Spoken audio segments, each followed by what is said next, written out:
Spider-Noir mostra um Homem-Aranha completamente diferente de tudo que a gente já viu. Aqui ele não é aquele herói carismático e otimista que todo mundo conhece, mas é um detetive quebrado, cercado por crime, monstros e corrupção. E hoje você vai ver o resumo completo da série, além de curiosidades e diferenças que tornam ela uma das versões mais sombrias da Marvel. Tudo começa em Manhattan, Nova York, na época da Grande Depressão. Nosso protagonista é Spider, também conhecido como Ben Warren, um cara que já foi um herói, mas abandonou esse papel após a morte de sua amada, Ruby. Agora Ben trabalha como investigador particular, ao lado da sua secretária Jenny. Sem muita sorte, os dois aceitam praticamente qualquer trabalho que aparece. Enquanto isso, a cidade é dominada pelo chefão da máfia, conhecido como Cabelo de Prata, principal antagonista e senhor do crime em Nova York, que ainda terá mais destaque nos próximos episódios. Em um dos seus casos, Ben precisa seguir um homem que acaba revelando ser um meta-humano. Seu nome é Jimmy Edson. A situação, porém, toma um rumo perigoso. Jimmy é assassinado por outro homem, que se revela também ser um investigador particular que o rastreava. E eles descobrem que esse meta-humano havia incendiado a mansão do Cabelo de Prata, mas o chefão conseguiu escapar com vida. E agora ele quer descobrir quem planejou o ataque. Em um novo caso, Ben precisa seguir uma mulher chamada Cat Hardy, uma atriz famosa que agora se apresenta em vários locais. Ele a encontra em sua cobertura junto com o prefeito da cidade, que obviamente estava traindo a sua esposa. Como está quebrado, Jenny convence Ben a chantagear Cat com as fotos em troca de dinheiro. Só que no encontro, Ben fica completamente encantado por ela e acaba sendo interceptado pelo guarda-costas, Flint Marko, um meta-humano com superpoderes da areia. A luta é intensa, mas usando seus truques, nosso herói consegue vencê-lo. Mesmo assim, Cat chega ao local pedindo a piedade. Só vai embora, por favor.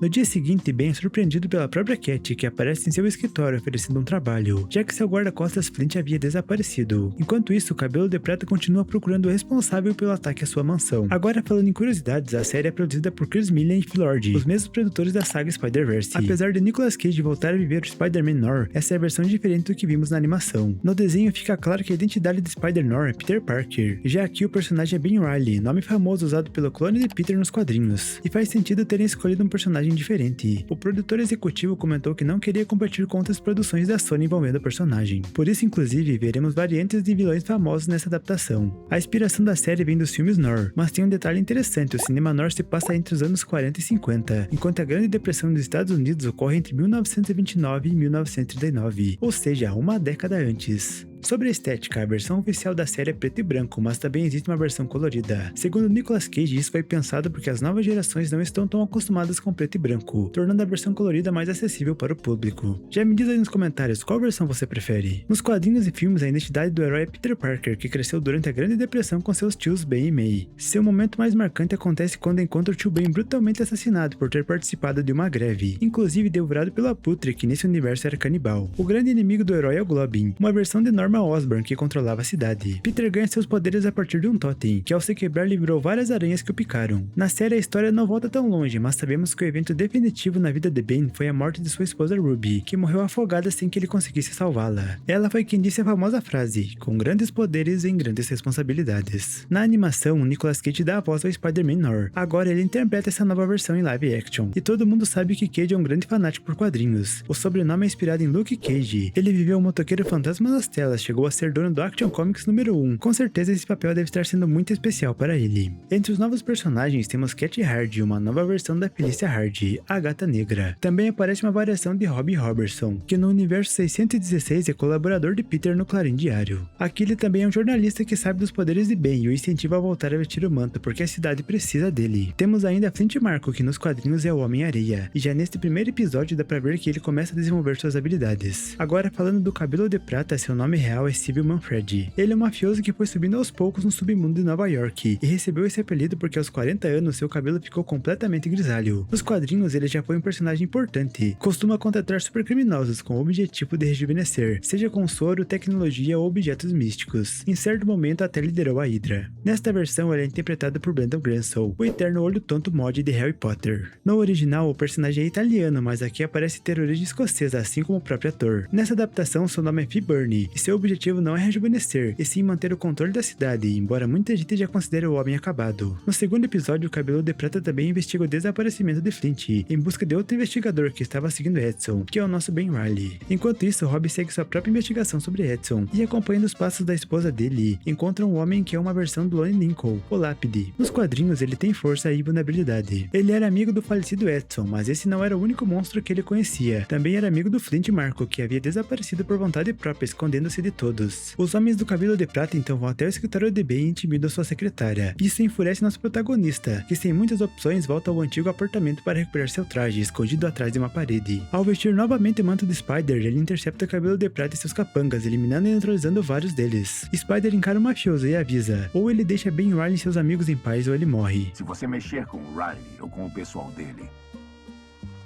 eu mato você. Parece uma jogada brilhante, mas então Rob avisa Ben que com toda essa movimentação, ele acabou impedindo a prisão do cabelo de prata, que estava prestes a ser capturado numa operação policial durante uma descarga ilegal de álcool. Ou seja, sem saber, Ben acabou salvando a pele do próprio mafioso. O terceiro episódio começa com o cabelo de prata visitando Ben em seu escritório e oferecendo um trabalho. Ele quer descobrir quem foi o informante que denunciou sua carga no episódio anterior e quem contratou Edson para incendiar sua mansão. Seguindo as pistas, Ben percebe rapidamente que tudo foi armado por Cat. Desde o primeiro episódio, vemos que ela trabalhava para o mafioso, cantando em um dos seus bares. Neste capítulo também descobrimos que ela tem um romance com Flint Marko e quer fugir da cidade. Cansada do cabelo de prata e de todo o perigo que ele representa, ela tentou se livrar dele por qualquer meio. Enquanto isso, Rob presencia a lápide despertar seus poderes durante uma batida policial e lutar ao lado de Flint Marko. Levando as fotos ao clarim diário, o chefe publica tudo de forma sensacionalista, retratando os homens como monstros. Diante do surgimento de novos meta-humanos, o prefeito chama Ben, sabendo que ele é próximo de Spider, e pede que ele repasse ao herói a mensagem que a cidade precisa dele de volta. Mas a prioridade de Ben é Cat. Entendendo que não pode entregá-lo ao cabelo de prata, ele monta um plano. Ao receber o dinheiro da mão direita do mafioso, percebe uma marca nas notas. Cabelo de prata marca cada nota de forma personalizada. Ben então invade a cobertura do mafioso, rouba alguns dólares e usa o dinheiro para pagar a esposa do falecido Edson, ajudando a fugir da cidade, sabendo que cedo ou tarde ele e Cat seriam descobertos. Quando a mão direita de cabelo de prata encontra os dois juntos, conclui que Cat é informante e as leva até o chefão. Mas ao ver os dólares marcados com a esposa de Edson, cabelo de prata percebe que foi seu próprio homem que entregou o dinheiro. Um ponto diferente para cada pilantra no meu comando. Adivinha onde eu marco as suas?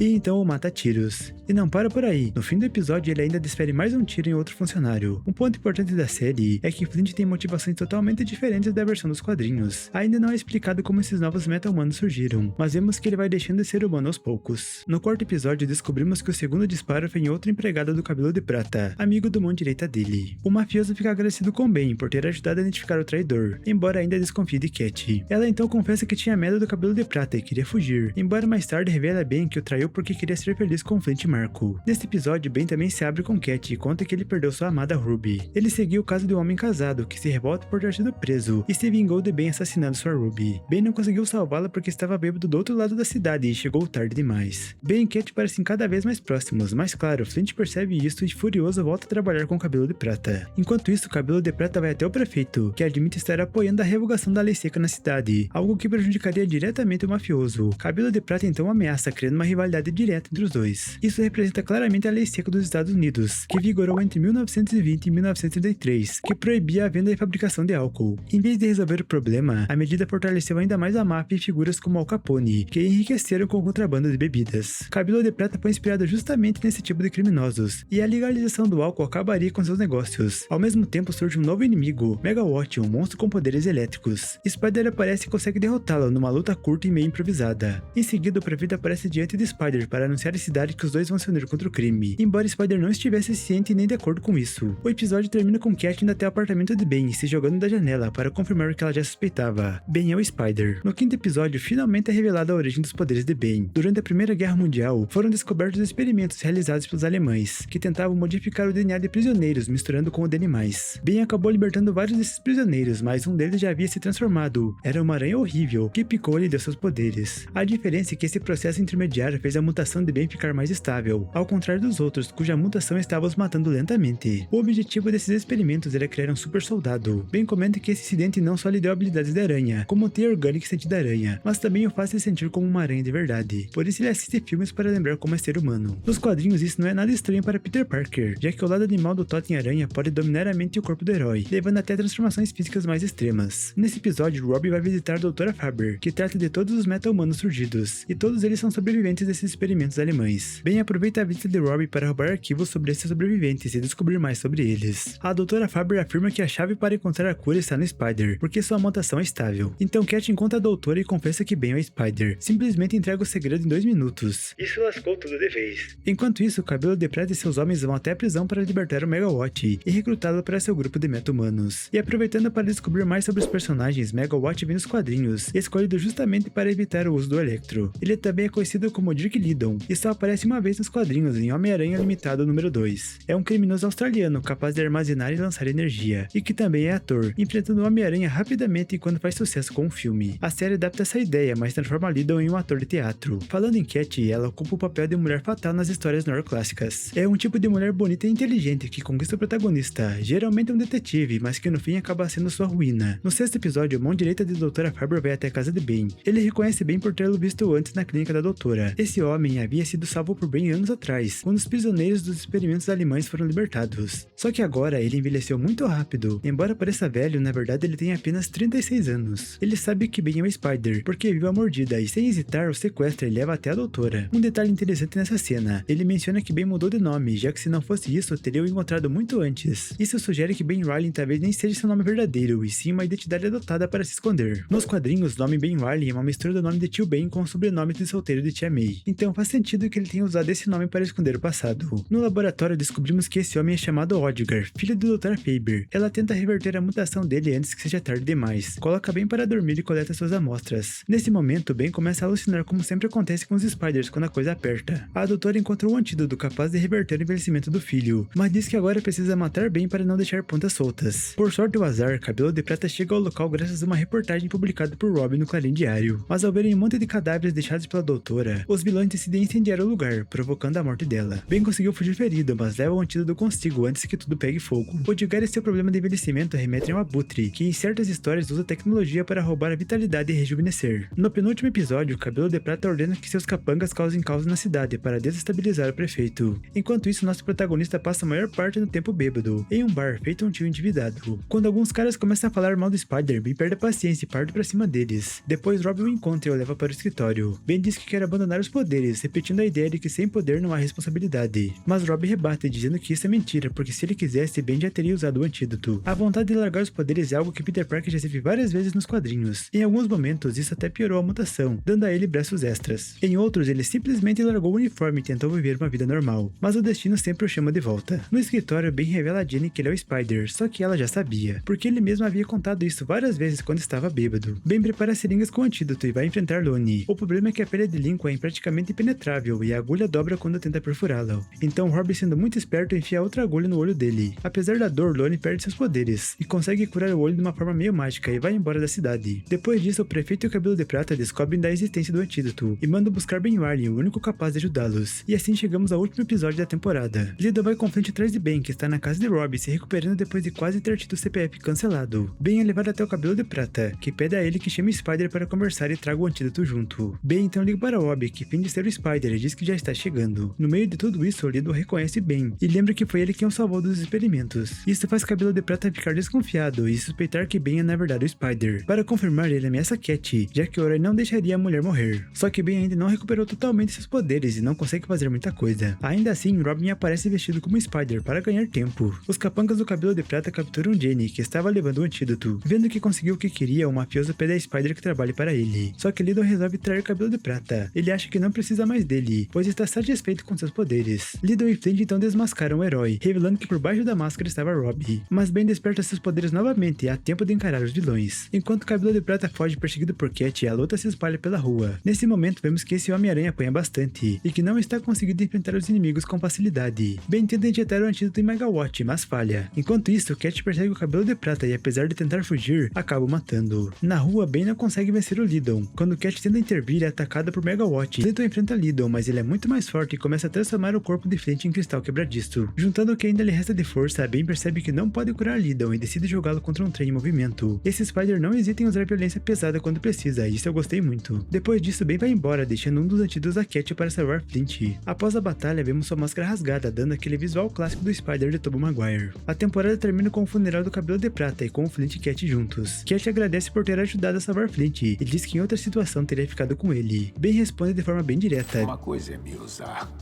Outra coisa é tentar me deixar preso no anzol enquanto você zarpa do porto. Vai pro inferno, Ben. Eu já fui. Estou deixando quentinho pra você. De volta ao escritório, vemos que agora ele é sócio de Jenny, e que inclusive ela é latina e se chama Reese. Os dois vão comandar a agência de detetive juntos, e Rob abriu o próprio jornal. Tudo termina com o Nicolas Cage dando seu último olhar como personagem, encerrando esta primeira temporada. Até hoje não existe confirmação de uma segunda temporada. Tudo deve depender da audiência e dos resultados para que o Prime Video aprove a continuação.